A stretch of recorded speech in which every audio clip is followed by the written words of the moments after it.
Hi Mizan. First of all, congratulations on your new video. Sekarang aku nak buat reaction lah pasal video kau. Sekejap. Dia aku ambil earphone dulu. Macam kena edit je. Lama tak guna. Bukan, dengar.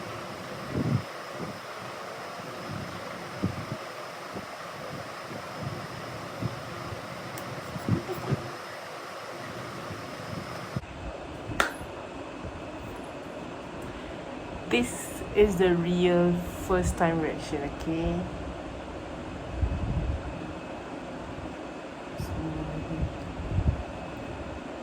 Kejap.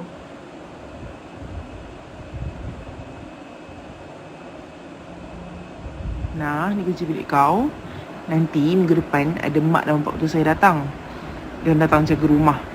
Kalau dia orang ada, tak payah aku susah cek makan kat luar. Dia orang dijual juga tu. Okey lah, saya gerak dulu. Kalau nak bayar duit sewa pun, bayar dengan mak saya pun boleh juga.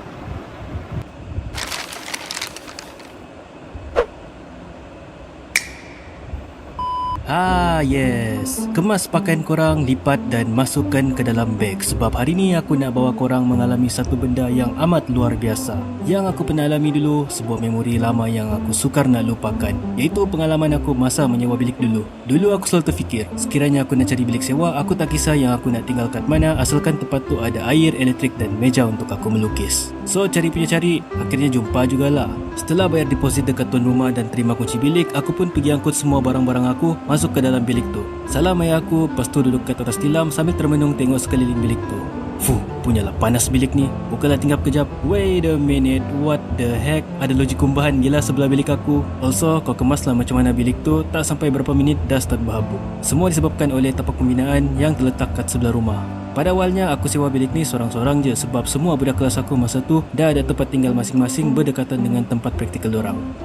Seorang. Habis tu aku, kau bayar sewa tak? Tak.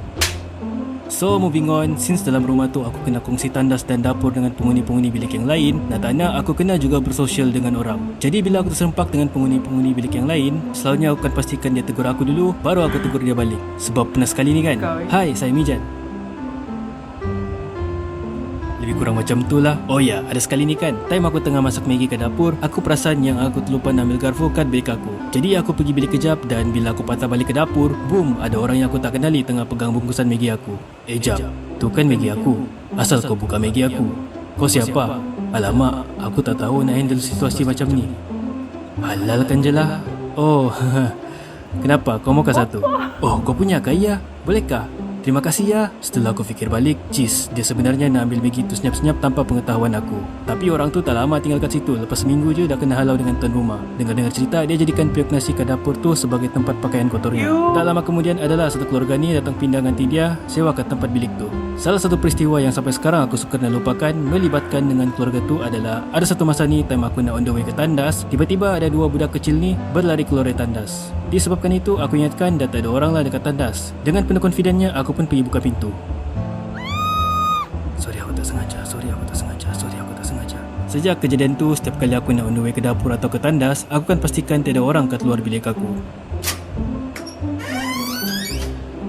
Okey, line clear. Oh ya, pernah sekali ni kan, makcik yang menjual makanan kat dalam rumah tu ajak aku makan free ke dapur. Masa aku tengah makan, aku pun pergi pujilah masakannya. Kalau macam ni lah sedapnya, mulai esok aku beli sini je lah. Selesai je makan, aku pun basuh pinggan, lepas tu masuk ke tandas. Dan korang takkan percaya dengan apa yang aku nampak. Ayam mentah direndam dalam besen bersebelahan dengan mangkuk tandas duduk. Kejap, yang aku nampak dalam tandas tadi tu betul ke tak? Kalau betul, normalkah simpan ayam mentah dalam tandas? Aku tak pernah nampak arwah mak aku letak ayam mentah dalam tandas. Serius lah, maknanya ayam yang aku makan tadi tu datangnya dari tandas tu juga kan? Mungkin aku salah tengok kot. Dah lah, lebih baik aku tidur. Rasanya imajinasi aku je tadi. Keesokan harinya, bukan ayam jin direndam, sausage pun direndam sekali juga dalam besen tu. Also, kuih-kuih yang diorang masak pun aku nampak bersepak kat atas tikar untuk dijual kat luar rumah. Siap ada 2-3 kuih lagi yang terkeluar dari tikar tu. Ada sekali ni kan, ayahku ada datang melawat kat rumah tu, jadi aku pun curious jugalah nak tahu apa reaksi ayahku bila ternampak ayam tu. Lepas je dia keluar dari tandas, tu ayam kah? Memang kah tu kena rendam di dalam tandas? Mak aku. Oh, Sumpah mak aku. Abah ada belikan tu slipper untuk kamu guna di tandas. Nanti jangan lupa bagi tahu dorang suruh guna. Okey, fun fact, kalau korang nak tahu, slipper tu dibuang oleh makcik tu sebab katanya slipper tu kotor, tak boleh diletak dalam tandas. 6 bulan kemudian, aku ajak 2 orang lagi kawan aku masuk menyewakan dalam bilik tu sekali dengan aku. Lol, dorang pun tak boleh brand dengan apa yang dorang nampak. Memang gitu ke Jan? Ayam tu. Astaga Jan, kenapa betul ayam tu di dalam tandas? Boleh-bolehnya bah. Also, kawan sekampus yang datang lawat kami pun react benda yang sama juga. Wina, biar betul bah. Makanan bah itu dibuat begitu. Ya, makan kamu. Kamu nak tahu dari mana datang makanan tu. Tapi sejak tu, kita orang tak lama tinggal kat situ. Makcik tu pun dah start bagi signal kat kita orang supaya kita orang cari rumah lain. Macam-macam benda lah diorang komplain, terutamanya kalau pergi tandas tengah malam. Kononnya lah, bunyi tapak kaki kami kuat sangat sampai mengganggu diorang tidur. And then, diorang pergi tidur kami lagi belum bayar sewa konon. Sedangkan aku dah bayar direct dengan anaknya. So, macam tu lah ceritaku. Overall, apa pengajaran yang kita boleh dapatkan dari cerita ni? Entahlah. Korang fikirlah sendiri. Aku malas nak fikir. Aku cuma nak share cerita ni sebab aku rasa kisah ni kelakar. Okay lah, bye. Aku nak sambung tengok wayang. Apalah. Dah besar masih tengok Naruto lagi. Dia bukan kelakar je tu.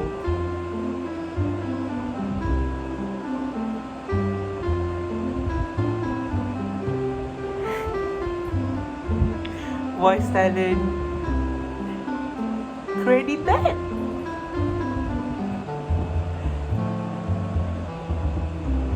Adik Lukman. Oh, kejap. Alamak, tak sempat tengok. Kita rewatch. Tapi kali ni nak bagi ni dengar sekali tak? Bagilah macam ni. Buka earphone.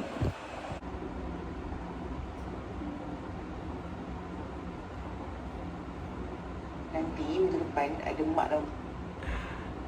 Bogok lah. Kali ni aku macam dah terbiasa dengan suara aku dalam video call.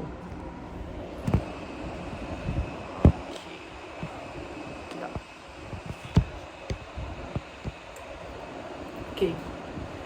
Untuk jalan cerita, overall aku suka gila yang ni. Suka gila sebab dia macam normal lah. Orang suka kan dengan cerita pasal, dengan cerita-cerita pengalaman orang kan. Benda yang pelik, benda yang kelakar macam ni. So, aku suka macam ni. And cari rumah sewa, every student can relate to it kan. So aku rasa macam ramai je yang boleh relate. Ramai je yang aku rasa macam aku pernah lalui benda yang sama macam tu. Maybe. Okay. Jalan cerita dah. Tapi memang overall aku suka gila. Jom cakap pasal your work. Nah, ni kunci bilik kau. Nanti minggu depan ada mak dan bapak tu saya datang. Dia datang jaga rumah. Kalau dia orang ada, tak payah aku susah cari makan kat luar. Dia orang ada jual juga tu. Okey lah, saya gerak dulu. Kalau nak bayar duit sewa pun, bayar dengan mak saya pun boleh juga. Dang, aku suka gila kau buat benda ni jadi intro. Aku ingatkan, aku bagi voice tu dekat kau, aku ingatkan dia jadi macam real script tau inside your video. Tapi dia macam intro. And real scene tu tak ada suara. So aku suka gila kau. Kreatif gila yang ni. Okay. Mijan animasi. Yes. Kemas pakaian korang, lipat dan masukkan ke dalam beg. Sebab hari ni aku nak... Yang ni aku suka, tapi aku tak apa faham kenapa kenapa scene kau dalam plane kemas beg ikut kau. So faham tak? Bila kau tunjuk masuk dalam plane, kemas barang, so aku ingat kau nak cerita pasal kau punya vacation ke apa. So macam lari sikit lah. Itu apa yang aku fikir lah.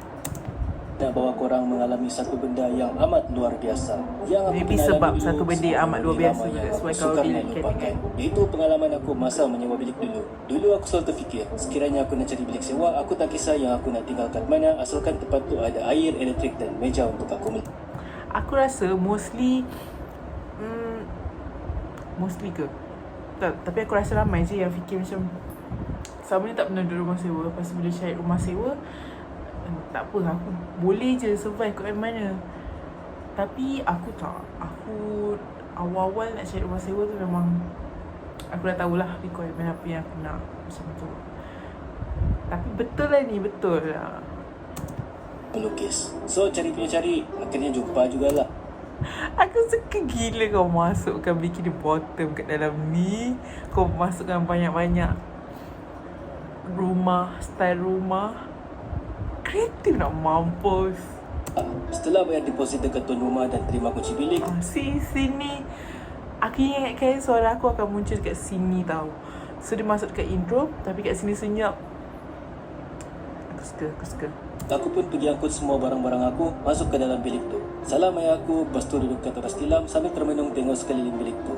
Fuh, punyalah panas bilik ni. Bukanlah tinggal kejap. Wait a minute, what the heck? Ada loji kumbahan gila sebelah bilik aku. Also, kau kemaslah macam mana bilik tu. First of all, loji kumbahan tu dekat sebelah bilik kau. Sebelum kau sewa, sebelum kau masuk rumah, kau tak nampak ke? Tak sampai berapa minit dah start berhabuk. Semua disebabkan oleh tapak pembinaan yang terletak kat sebelah rumah. Pada awalnya aku sewa bilik ni seorang-seorang je sebab semua budak kelas aku masa tu dah ada tempat tinggal masing-masing berdekatan dengan tempat praktikal dorang. Hah, seorang. Habis tu aku, kau bayar sewa tak? Tak. So moving on, since dalam rumah tu aku kena kongsi tandas dan dapur dengan penghuni-penghuni bilik yang lain, tak nak aku kena juga bersosial dengan orang. Jadi bila aku terserempak dengan penghuni-penghuni bilik yang lain, selalunya aku akan pastikan dia tegur aku dulu, baru aku tegur dia balik. Sebab Sama. pernah sekali ni kan, hai saya Mijat. Lebih kurang macam tu lah. Oh ya, ada sekali ni kan, time aku tengah masak Maggi ke dapur, aku perasan yang aku terlupa nak ambil garpu kat bilik aku. Jadi aku pergi bilik kejap dan bila aku patah balik ke dapur, boom, ada orang yang aku tak kenali tengah pegang bungkus. Aku tak pernah kerja macam ni, tapi aku boleh bayangkan lah. Masa tu aku geram lah dengan benda macam ni. Kalau aku jadi kau, memang time tu juga aku nak Maggi ke gitu. Faham tak? Aku tak boleh macam ambil lah. Pesan Maggi aku. Jap, tu kan Maggi aku. Asal kau buka Maggi aku? Kau siapa? Alamak, aku tak tahu nak handle situasi macam ni. Halalkan je lah. Oh, Halal kan? kenapa? Kau makan satu? Oh, kau punya ke? Ya, bolehkah?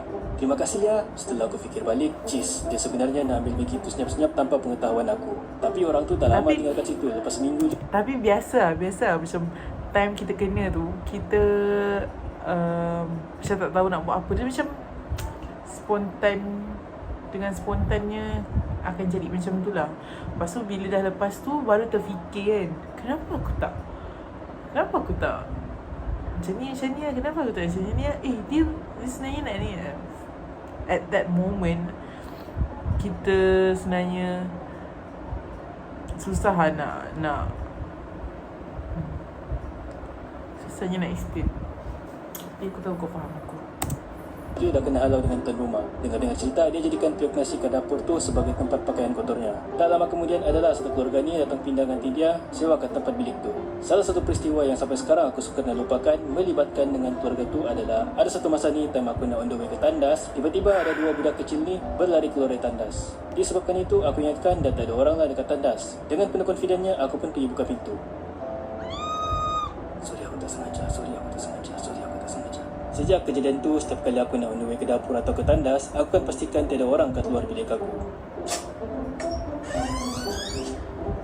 Okey, lain clear. Oh ya, pernah sekali ni kan, makcik yang menjual makanan kat dalam rumah tu ajak aku makan free ke dapur. Masa aku tengah makan, aku pun pergi pujilah masakannya. Kalau macam ni lah sedapnya, boleh esok aku beli sini je lah. Selesai je makan, aku pun basuh pinggan, lepas tu masuk ke tandas. Dan korang takkan percaya dengan apa yang aku nampak. Oh, sekejap. Maksudnya kau makan kat situ, kau belilah. Tadi masa first time aku tengok video kau, aku ingat kau macam datang rumah dia, macam dia ajak makan macam tu. So this one kau beli. Setiap kali kau datang kau beli. dengan macam tu dijual. direndam dalam besen bersebelahan dengan mangkuk tandas duduk. Kejap, yang aku nampak dalam tandas tadi itu betul ke tak? Kalau betul, normalkah simpan ayam mentah dalam tandas? Aku tak pernah nampak arwah Aku mak aku suka. letak ayam mentah dalam tandas. Aku suka sini. Serius lah, maknanya ayam yang aku makan tadi itu datangnya dari tandas Aku tu suka kan? benda Aku gerak-gerak tak bisa belakang tengok tu pun. waktu. Dah lah, lebih baik aku tidur.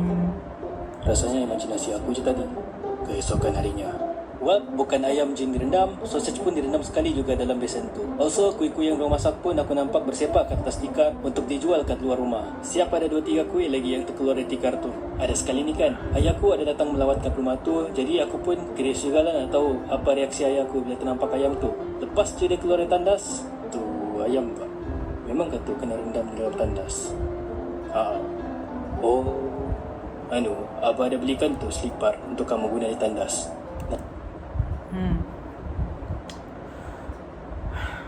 Itu kalau mak aku yang nampak tu. Kak Long jangan makan kat situ. Nanti jangan lupa bagi tahu dorang suruh guna.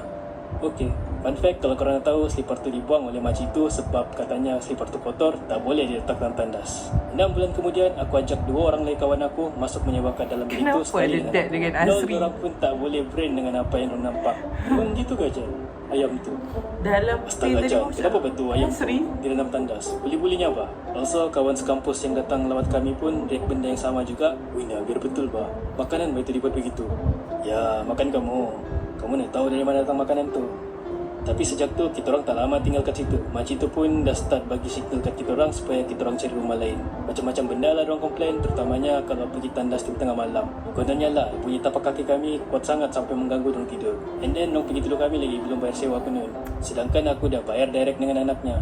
So, macam tu lah ceritaku. Overall, apa pengajaran yang kita boleh dapatkan dari cerita ni? Entahlah, korang fikirlah sendiri. Aku malas nak fikir. Aku cuma nak share cerita ni sebab aku rasa kisah ni kelakar. Okay lah, bye. Aku nak sambung tengok wayang. Apalah. Dah besar masih tengok Naruto lagi.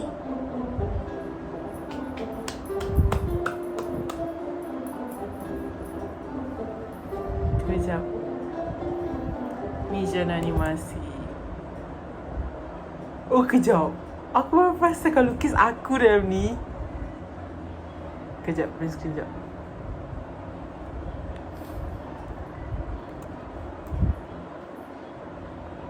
Oh. Ni gambar bila tu? Oh.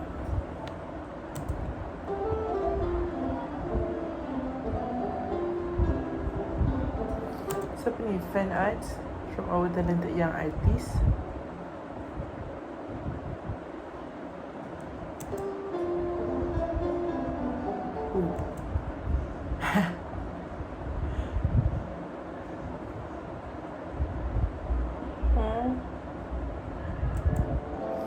Lawa juga.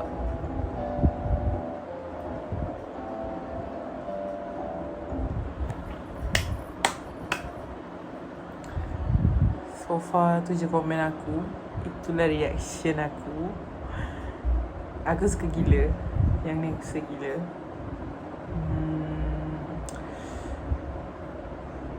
Tu je lah.